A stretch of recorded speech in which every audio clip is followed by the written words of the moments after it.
Good morning. Hey, thank you. Beautiful musical introduction for today. Hi, Neil. It's good to see you this morning. We love each other. Such a joy to be here with all of us today. Next Sunday, I'll be actually up at this Portland Center for Spiritual Living, delivering the message up there. So, yahoo! We get a little extra exposure that way. And I'm Reverend Moore Horton. I think everybody here knows that, maybe not. I welcome each of us here today, and I think it's such a marvel that we've chosen, out of our own desire to increase our spiritual presence, to be here with such a constructive and connecting community. We do respect the power of individual freedom and recognize its goodness everywhere. Is there anyone here for the first time? Oh, wonderful. Ray, right? Ray and I met in the parking lot. Yeah, he's here to get some spiritual inspiration, which I know will happen today with Reverend Don's talk. Is there anyone who can take a visitor's packet to Ray? I can run it down. Oh, there it goes. Sarah can. Okay, great. In the packet, there's just some information about our community and our beliefs and how we do things. Yeah. Oh, Greg, welcome.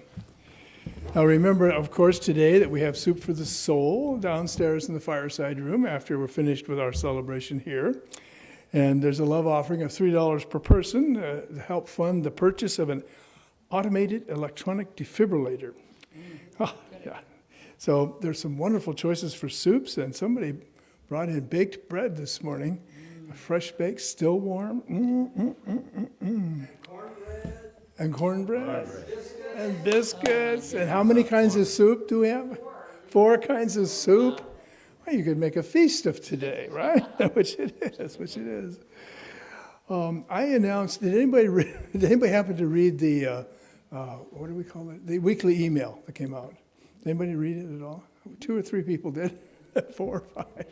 Did you notice there was a little contest in there? Dead silence. No, you didn't. Yeah, well, we had a crew in, actually, Shonda and Michelle, and I helped a little, placed 12 smoke alarms in our chapel. Yeah, yeah. We had the fire marshal, Deputy Fire Marshal Robert came by, some weeks ago and recommended them. And so we're offering a prize to anyone that can give me a list of all 12 and where they are. It may not be possible to do that. And Kathy Daniels is the one who actually purchased them. Yeah, and figured it all out for us so we could put all 12 of them up. Yay! Thank you for reminding me. Anyway, the prize would be your selection of one of these books. So if you do, great. And if not, well, then we'll save our prizes for another contest. Okay. Now let's see. There's some announcements in our program. The first of our announcements is that Reverend Julie will speak next week, and she's speaking on no appointment needed. No approval needed. I don't think you need an appointment either, but okay. Our Soup for the Soul, I mentioned. If you're new to Woodland Chapel or to Science of Mind, next week Reverend Julie's going to do an informational meeting after our service, okay? And that'll be probably in the library or perhaps in the Oneness room. We're having a book sale on March 26th. What wouldn't that be? Next week. Next Sunday. A book sale in the library. You may bring books to donate to the sale. Okay. Any other announcements that we know of at this point that need to be made? Donna. There a slip of paper in the packet for new people that they can fill out and take to Reverend Don Or to me. And they get a really cool, nifty prize. Yes, they get a free magazine, Science of Mind magazine. Yes, thank you, Donna. That's really, really nice. All right, now I think it's time for us to do some singing. Is that what we do next? I think so. Good. You're all you have welcome the insert, and if you don't have the insert, a lot of you will know this song. It's become a real favorite. And the hard part about this song today is that either in your mind or sitting in your bench, I'd like you to sing to somebody else. You can sing to someone in your mind if you wish. You can even sing to you if you wish. Because some days we all need to hear this. It's called, How Could Anyone Ever Tell You You Were Anything Less Than Beautiful? Stand up, please, if you wish. How could anyone ever tell you you were anything less than beautiful? How could anyone ever tell you you were less than whole? How could anyone fail to notice that your life has been a miracle? How deeply you're connected to my soul. Try it again. I know it's scary. How could anyone ever tell you you were anything less than beautiful? How could anyone ever tell you you were less than whole? How could anyone fail to notice that your life has been a miracle? How deeply you're connected to my soul. One more time, you're getting it, here we go.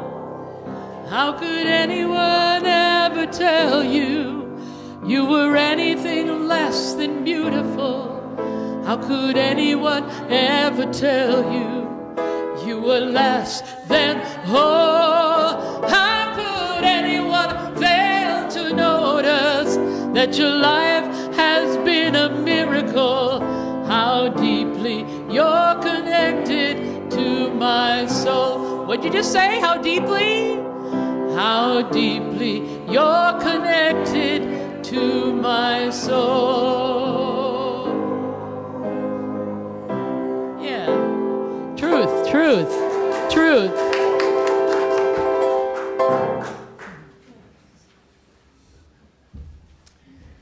And a moving song indeed. And at this time, we'd like to invite our practitioner, Cheryl Guest, to proclaim an invocation and an affirmation.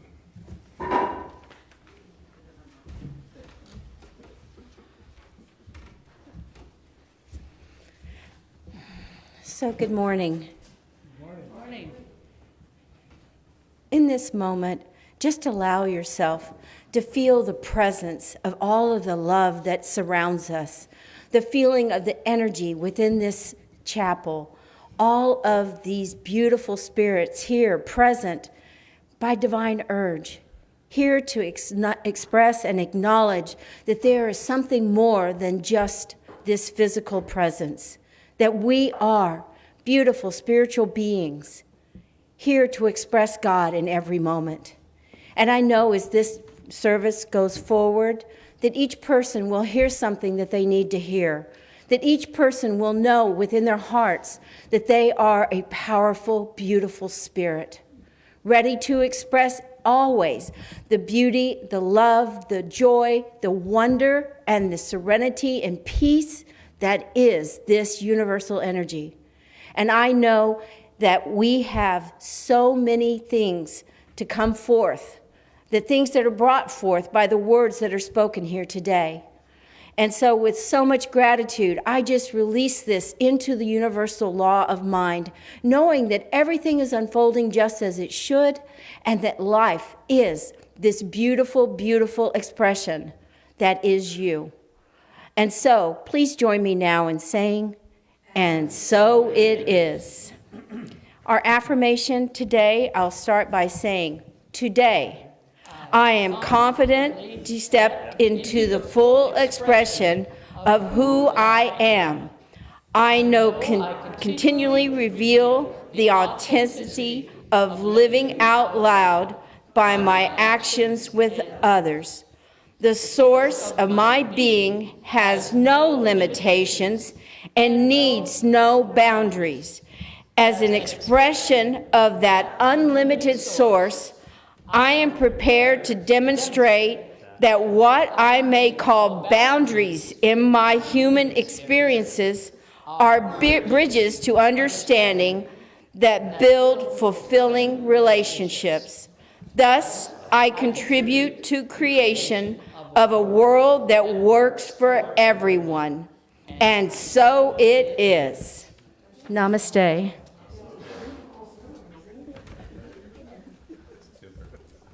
At this time, I'd like to invite Shannon Preem forward. She has a special reading for us today, one that I think she composed. Whoops. Oh, goodbye, Shannon. We'll see you later. What did you say? She's on special assignment. Well, I think I know what it is. There was a certain item on a counter in there that I think she may want to put on. Uh-oh. So we just kind of look for a quick costume change of sorts. Well, she's on special assignment today. She's on special. There she is. Ah. Oh, my God.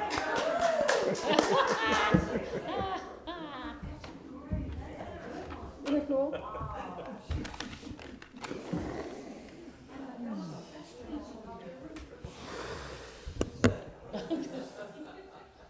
You know, that was my personal space boundary thing. So I took Reverend Don very seriously about our talk today because we're talking about boundaries. So this doesn't quite work, does it? So we're just gonna. My personal space protector aside. Seriously. As we know, divine mind is limitless. Love is everywhere. The presence of God knows no bounds. So why are we talking about boundaries today? We normally read from the Science of Mind magazine's daily guide, but we couldn't find just the right fit for this topic, hence my mask.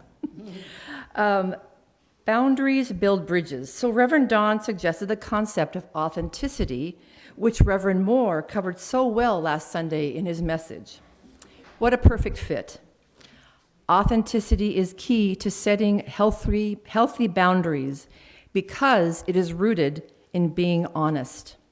We found an article written by Molly Kate Brown in the March Science of Mind, page 71, that really talks to this in a way that resonates with us. So this is my little book report. Molly Kate speaks about being firm with boundaries, the need to be honest, and not lying because we're afraid of hurting someone or something that is challenging our authenticity. That fear, however, isn't the real reason for our hesitancy. It's not. The author says that we're usually emotionally wired to have an aversion to discomfort. I know I am. I'd rather just not say anything at all, be nice. And we will avoid things that create this discomfort. She goes on to say we will continue this boundary avoidance unless we cultivate the special spiritual muscle to deal with our avoidance behavior, which is why the center here, Woodland Chapel, is so wonderful. Right here, it helps us. We are bathed in positive words, music, and energy to build our strength, a strength that can neutralize the experience of discomfort in setting boundaries to protect that sacred and sovereign space, that place that helps us live fully each day. Spiritual muscle will help us learn that it is okay to say no. And even in feeling discomfort, we learn that we are entirely okay and safe while feeling discomfort, because we truly are okay. Reverend Don's message will go deeper, no doubt, into this subject of boundaries building bridges. I can't wait. Thank you. I am Shannon Preem, your special investigative reporter for Woodland Chapel. And now it's time to break through the boundary with music from Darcy and Brent. Thank you.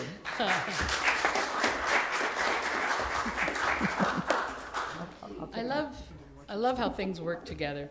Shannon, can you grab that piece of wood? I'm afraid somebody will hit it and have a problem. Thank you.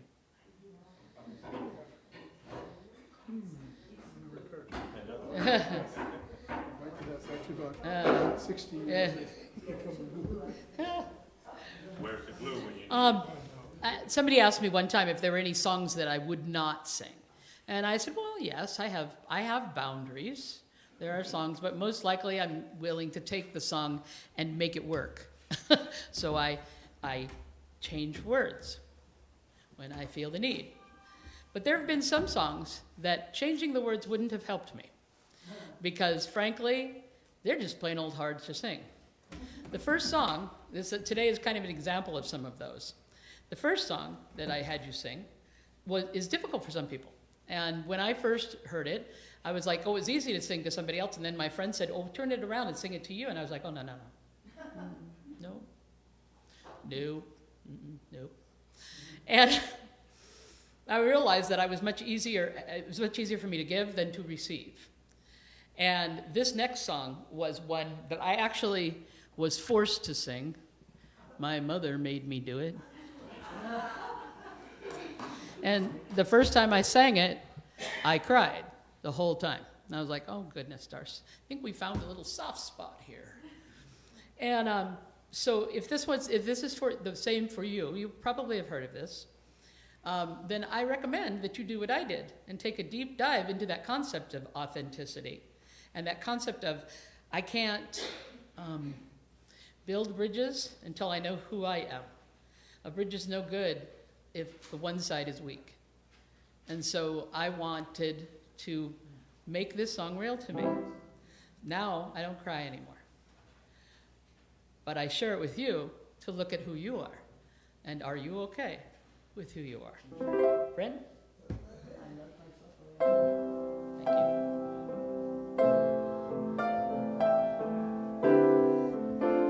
Please feel free to sing it with me if you want to. I love myself the way I am. There's nothing I need to change. I'll always be the perfect me.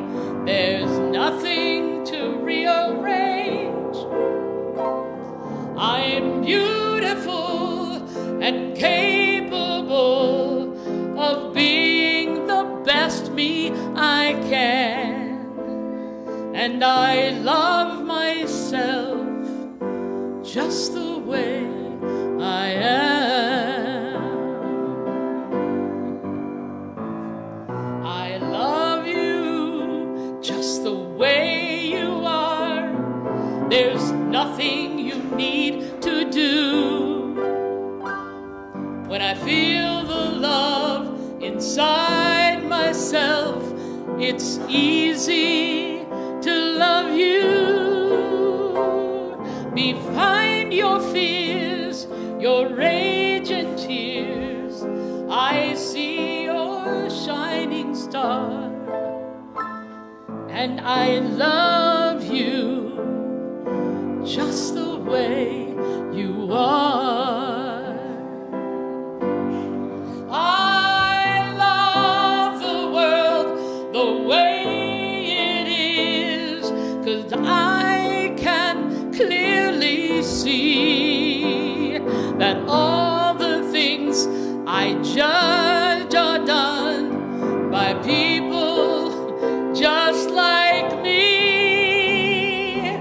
So till the birth of peace on earth that only love can bring, I'll help it grow by loving everything.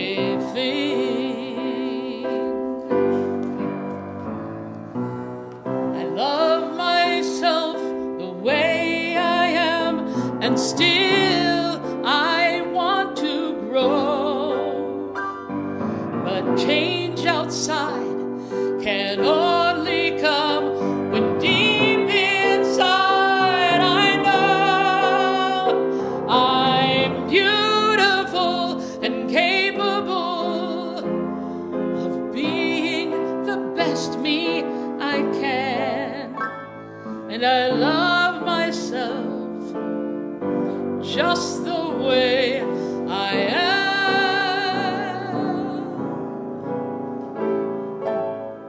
I love myself just the way I am.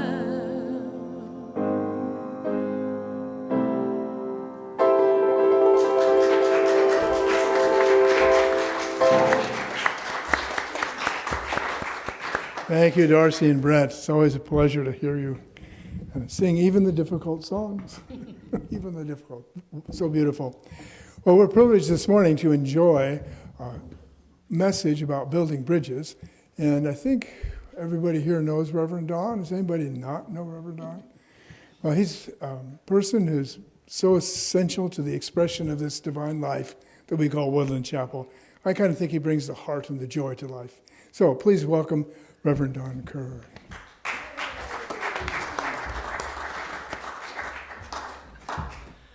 Thank you, Reverend Moore.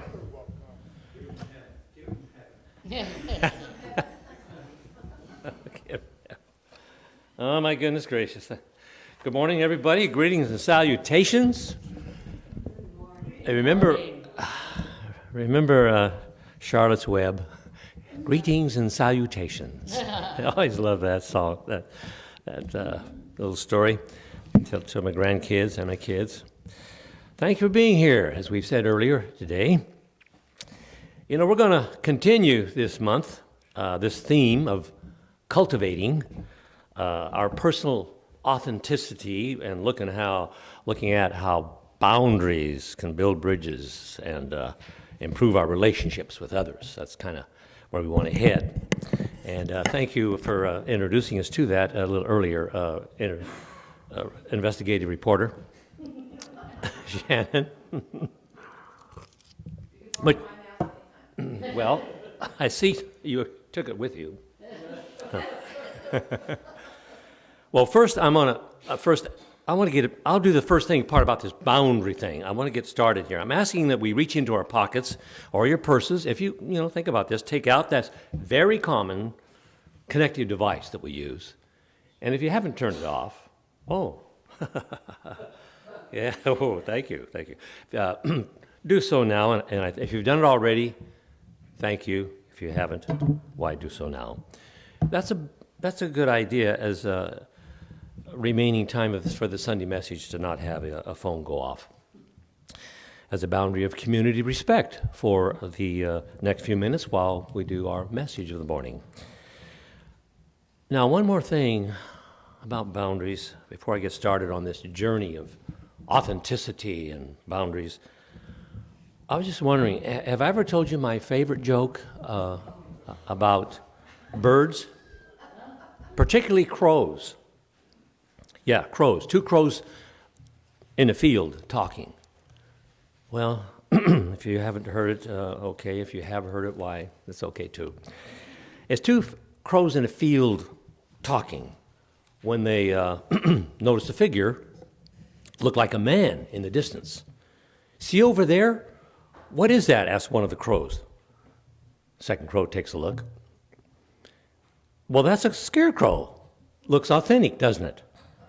Well, how can you tell it's a scarecrow and not a person, replies the first crow. The second crow clucks and says, look at its hand. No cell phone. Amen. So back to boundaries. Building bridges, boundaries, building bridges. Normally we think, when we think of boundaries, I think we can think of countries and how they establish and protect their boundaries. A real harsh example of this is going on with Ukraine and Russia right now. Boundary battles, we call them, a war of boundary. Russia wanting to reclaim Ukraine, and while Ukraine wants to maintain its sovereignty with boundaries. Now, in this case of boundaries, they're up for grabs. And in the upstate of the warfare going on over there, boundaries are the reason for bridges being destroyed and cultures and people being pulled apart and in need of some deep, strong spiritual repairs, as we like to think of it here. Some real evolution of maybe human consciousness to employ compassion and kindness and cooperation, the things we talk about here all the time, that for a general good of the peoples who live within all boundaries, especially those boundaries. That's a sad example of the strong human despair bearing the needs and the calling of human consciousness to come, I think, to the altar of the heart. Yeah, the altar of the heart, and offer peace of hearts and helping hands to heal and establish boundaries that can once again build a bridge of peace and prosperity and respect for each other's boundaries. Boundaries that can build bridges, not destroy bridges. So in this month's Science of Mind magazine, there's a one-page commentary by a Reverend Dr. Andriette Earle. I've read another article of hers, but this is a good one. She's the founding spiritual of a center in Oakland, California. It's called the Heart and Soul Center of Light. Doesn't that sound like a great name for a spiritual center? The Heart and Soul Center of Light. So what she does, she associates this beneficial boundaries idea with this idea that we're speaking to here this morning and this month about truth and authenticity. And she quotes Jessamine Stanley, who writes a lot about these kinds of things, where she says, "No one else can live your truth."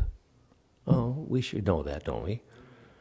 If you are yourself unapologetically and honestly and authentically as possible, that's going to make peace for others to do the same.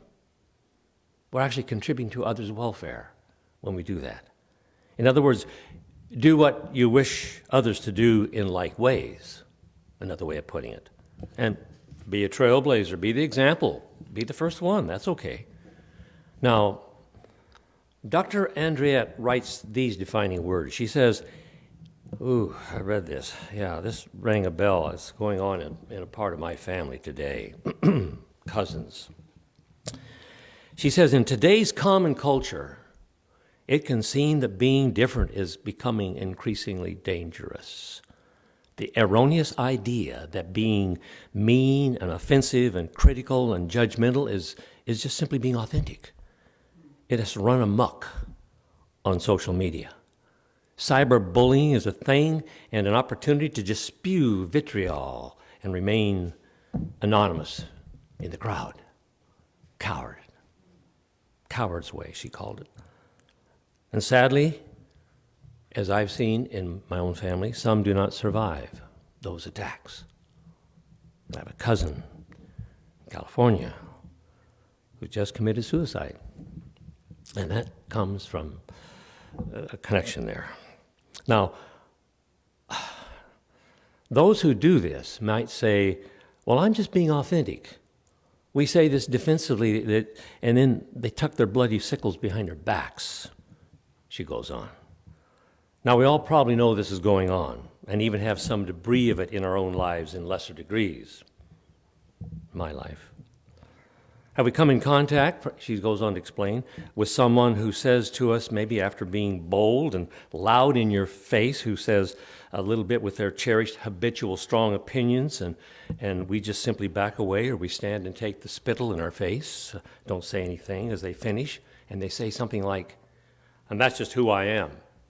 And I'm sorry if others don't understand me, or if I upset their apple cart. They just have to take me as I am. Well, some may think this is the way to set their boundaries with others. And you know, I guess it might in some ways. But the question may be valid to ask, I think. Does this build the bridges to real cooperative sharing and understanding to make the world a better place for all? Well, I think the answer is just obvious. To live out loud, that's one of the, it's the yearly global theme for the Centers for Spiritual Living, for what we're doing here to each Sunday and throughout the months. It's called a good goal to lead into, calling to ask us to live out loud. And to live out loud means for us to fully express who we are. Fully express who we are. It's okay. And what have we done? Why are we here? To express why we've come here in this time. In this moment. And I think the spiritual truth is what we're looking for, or divine truth. This person, Jessamine Stanley, wrote about what defines what living out loud can also mean as we live our divine truth. She writes that no one else, again, can live your truth. It's just obvious if you think about it. And if you're honestly with yourself, being that honest unapologetic person, this is going to make that space for others to do the same, and that's what we're actually looking forward to, is to repeat that. It's an example of sharing our true selves. You know, we talk about that, don't we? We have a part of us that's the truth, that's our true selves. And that's what we're uncovering and discovering and revealing and trying to share with others, I think. Sharing as divine beings. Now, do you think of yourself as a divine being? Am I a divine being? I didn't come up that way, being taught that I was a divine being. But I've tried to teach my children. One's walking up the aisle right now, my daughter Dawn. She's a divine being. A little loud at times. Living out loud at times, yes. But let's think about this now. Really, let's take this into something. Do you think of yourself as a divine being? Am I a divine being? Was Hitler a divine being? And closer to home, is Putin a divine being? Could it be that we're all of us are divine beings in human form and in our human experiences, not always expressing the divinity and the divine's intention for the highest and greatest good for all beings on the planet? Maybe we haven't got on the train yet, standing at the station, just waiting. Could it be that straightforward, though? That we all are divine beings, all of us in this human form, and then expressing in our human experiences, having those experiences, and not always expressing the divine's intention, what is God's intention for each one of us? As metaphysicians, what do we believe? We believe it's for the highest and greatest good for all beings on this planet. Our divine heritage in our being divine and having this human expression is not always expressing our human beings. Is that the way it goes? Well, the other question I have is, do we really have that much free will to do whatever we darn well please? I guess until we get caught. But there does seem to be a right path of being that is a common understanding to all who will go deep enough to think about it.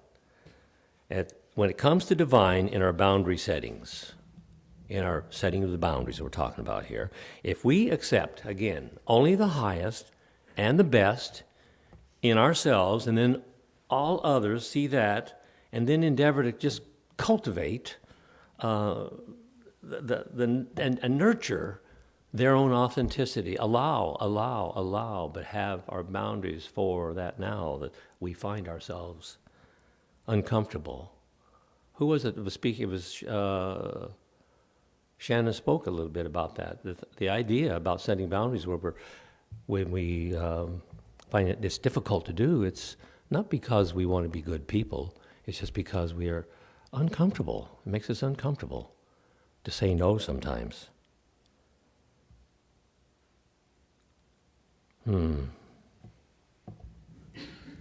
Boundary setting.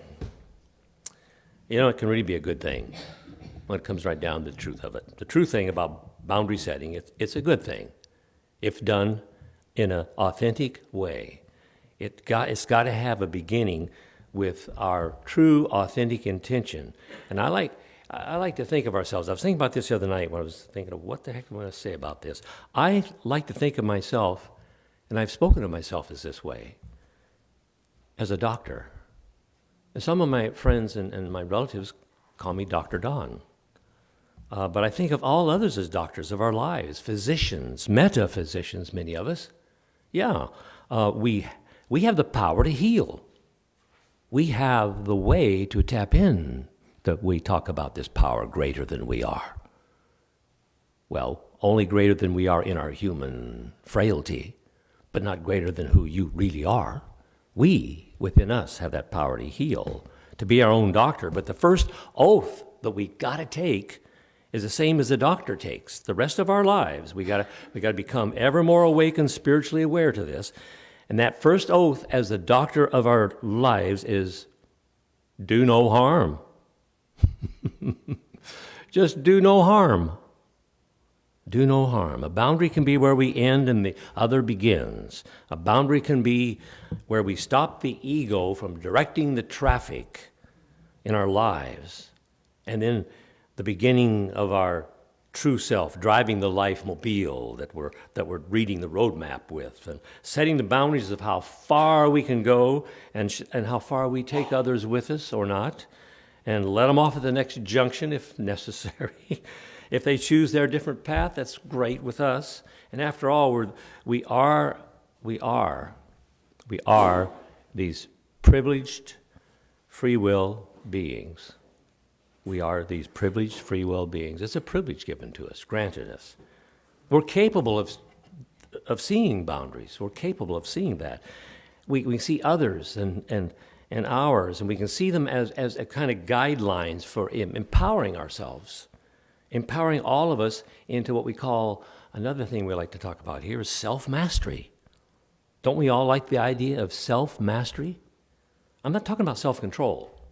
Self-control is about the restrictions, the off-limits, to set up the no trespassing signs, to control behaviors. I'm talking about boundaries. Boundaries define and can guide the life traveler, just opening up the pathways, shedding the light upon the human journey that we all are on. And it leads us, and it can lead us into this empowerment of self-mastery. Mastery. Self-mastery empowers us with authenticity, and it's full of integrity. And the courage to say no. The courage to say no. To say no to that and to those who want to invade our sovereignty, of which is the container and the territory that's inhabited by our true self, our authentic self, where we stand in the sacred space of our life. To be right down and nitty-gritty, certain about this idea of setting boundaries. When I say boundaries are where we end and the other begins, I'm talking about that inalienable right for us to uncover and reveal to others, to the world, what it may be for us to limit and define what we will or will not do, or not what we will or will not accept or tolerate from others. Now, let's be certain about this. Let's be certain about this. It may sound or feel at first like we're being selfish, or that we're being difficult, or unspiritual. But you know what? You're a human being, and it's still your responsibility, my responsibility.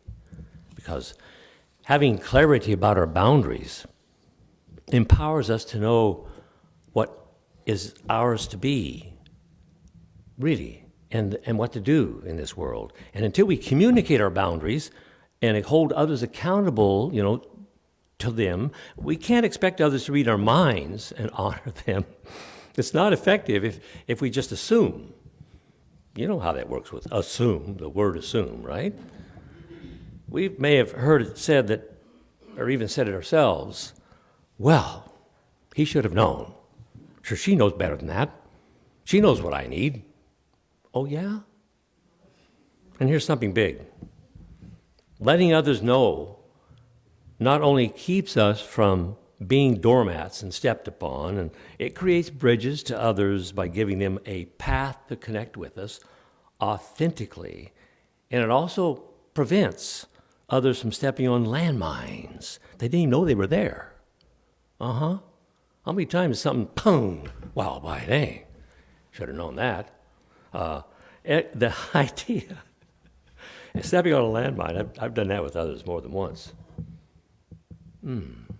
This is bottled water, isn't it, Shannon? It tastes so much different than out of the tap here.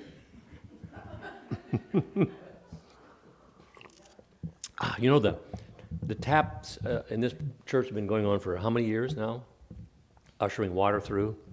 Long time, since 1957? 1957. Why, I have a daughter that was born in 1957. So, some important points to remember about boundary setting practices. Let me just cover some. They all have to do with the authenticity, because if we remain quiet when a boundary is breached, and that we hold in our sacred place within our beliefs and our feelings, we're going to find that our hearts, they still remain separate. We haven't connected. And this makes us remain feeling bad while we inwardly judge and maybe develop some resentments. And our compassion then dries up for those others if they become needed of something. How can we love someone or offer our compassion who's been using us? Or if that's probably what we feel, It's a spiritual fact that compassionate people ask for what they need. Yeah. Brene Brown, I like her. She states in her book, she wrote a book called Rising Strong, Reckoning the Rumble, the Revolution. And she says, truly compassionate people will ask for what they need because their boundaries keep them away from their resentments. Now, I want to start closing down by just suggesting that we address and uncover our personal boundaries, which will help us begin to anchor who we are, who we truly are, what we truly need, what we desire, what we want.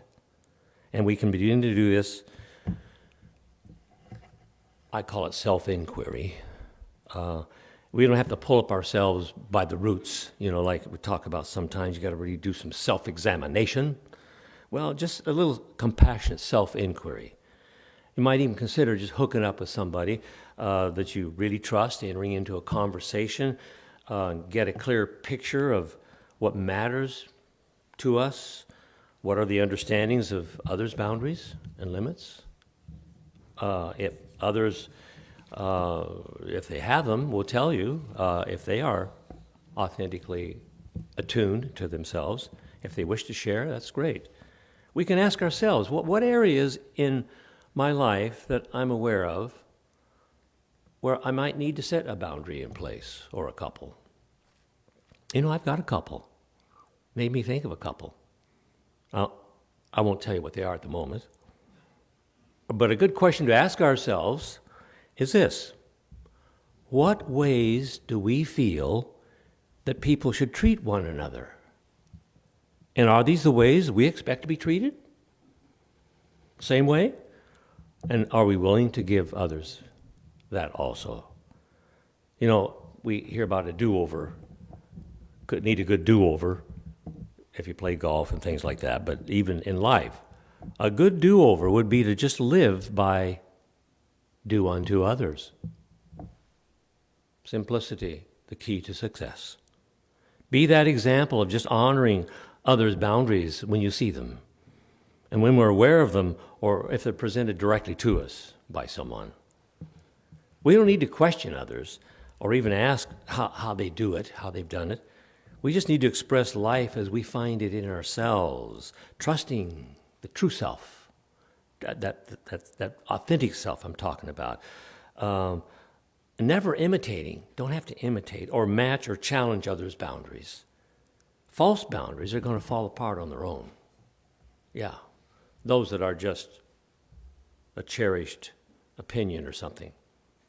We don't ever have to imitate or intimidate. That's what it comes down to. We just look for God or the divine intention in the affairs of all of us. In the affairs of every one of us, just look for the divine intention. And here, as I close, here's a sweet little gem. I found this in Dr. Ernest Holmes' book titled This Thing Called You. You've heard of that book, some of you. Page 57 is where it's written. He says, the divine pattern would be imperfect without you. Dare to be yourself. Stand in the wonder before the majesty, that majesty. Stand before the wonder of your might and the beauty and the power of that divine presence which you is as you, and you seek it in an expression through your individual life. Now, he's kind of like me. He's wordy, but I still get his point here. The divine pattern, the point I got out of that is the divine pattern, the universe would be incomplete without you and me. We're here. Why don't we make the best of it? You are whole, even though you may not be perfect all the time. Perfection is just a human term made up for something to kind of salve whatever. But we are always on the brink of this being understanding that we are whole. We come whole, even though you may not yet be discovering that unfolding spiritual nature, again, of your true self, who you really are. It's a journey worth embarking upon. It really is. And just follow it to wherever, into the forever that lies before us. Because infinity, infinity, infinity is all there is. So thank you for listening. And I want to say namaste. Let's get on with the day. It's 11:46. Yes, we can finish out with music. How's that sound? Okay.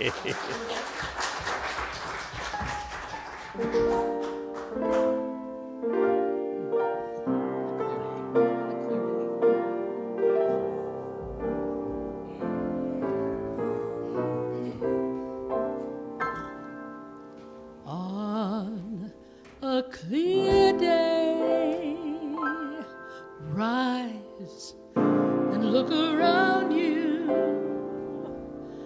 and you'll see who you are. On a clear day, how it will astound you that the glow of your being outshines every star. You'll feel part of every mountain, sea, and shore. You can hear from far and near a world you've never heard before. And on that clear day, on that clear day, you can see forever and ever more.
You feel part of every mountain, sea, and shore. You can hear from far and near a world that you never ever thought that you'd hear before. And on that clear day, on that clear day, you can see forever, see forever.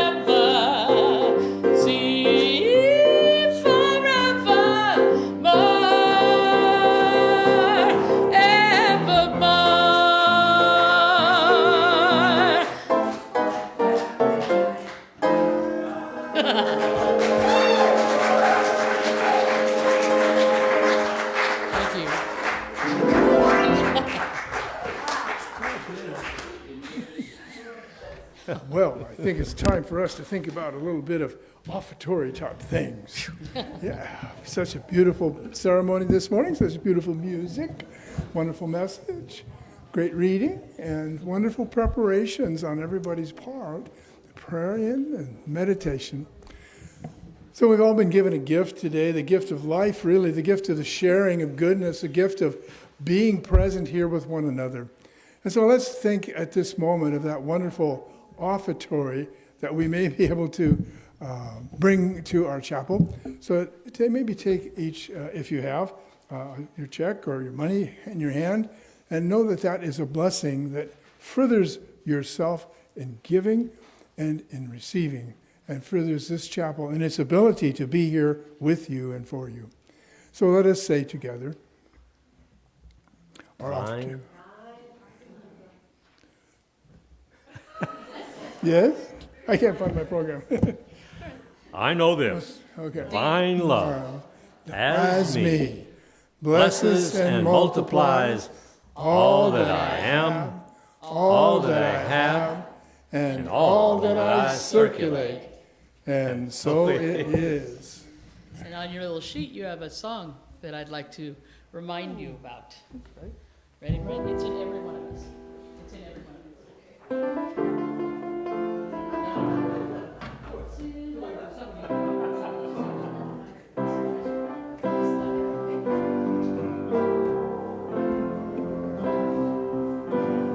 And it is. It's in every one of us to be wise. Find your heart, open up all your eyes. We can all know everything without ever knowing why. It's in every one of us, you and I. It's in every one of us to be free. Find yourself, open your eyes and see. We can all have everything without ever knowing how. It's in every one of us, here and now. Yes, it is. Oh, what a joy it is. What a joy it is to be aware of the goodness, of the reciprocal nature of this universe. As we give, we receive. As we receive, we give. In this circulation of divine life, each one of us is privileged to be aware of that infinite presence that brings us to that true self, where we not only can set our boundaries, we can also extend our love to every person, everywhere, as appropriate. So with this in mind, let us say together, and so it is. Let's stand and say our prayer of protection. The light of God Surrounds us. The love of God enfolds us. The power of God protects us. The presence of God watches over us. Wherever we are, God is, and all is well. Let's join hands and sing our peace song. Just a minute.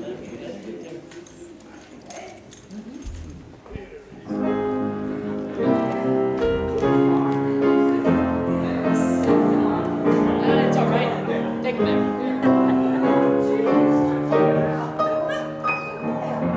Let there be peace on earth, and let it begin with me. Let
Oh, no, you guys do. I had like 3 songs for at the end of your talk because I wasn't sure where you were going to go with it. And so that was, it's like, Yes, it was. I found my notes. Okay. They were shuffled inside yours. Maybe I did. That's good, that's good. I'll just get some other stuff. Get my phone so I don't leave it somewhere. Leave it somewhere. Phone in my purse. I'll sort those out. I'll sort those out. Oh, that's fine. I got it myself. Oh, okay.